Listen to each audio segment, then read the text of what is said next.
byone byaberaho mu kanisa ya All Saints Church Bushenyi ubabana bashomekero cya Pentecost mu kanisa ejo kandi babana bagabane birabo barukusima babakolire kanisa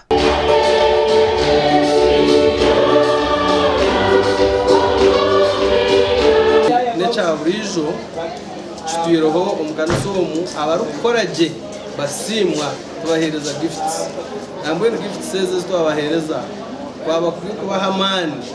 kugira ngo n'umwaka ukwiza bakora umurimo murungi abo bakora mobilization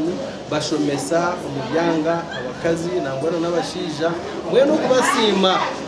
chikire ranga byatorabeze mu binji ebyakurira no byinji kwaraje cyakorera nango yabo mwese gonga uyeme aho osime ruhanga ujo mu kanisa watanise n'abatayi bawe tukusimereho azo ruhango kwa ko moreme gishaye akakushika imigisha menji kongera kutunguka omukusimoku bamumba kurustayo bashabirwa kusima ruhanga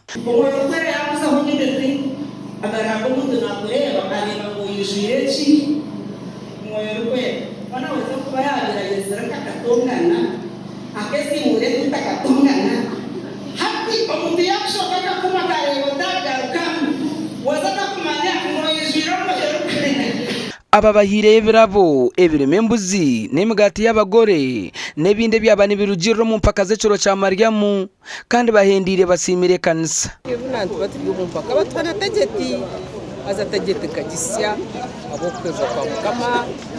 ahamwe mbabazi zatugerera nabasa kusimbwa aba zone zezina nabo kubaza cyo kusimira mukama omugandi makuru ekanisa ya St Luke butobere Church of Uganda omubureberezi bwa Kigezi eshorize sente z'urukingana miliyoni 8 okugura basi obwo bari kukuze myaka 29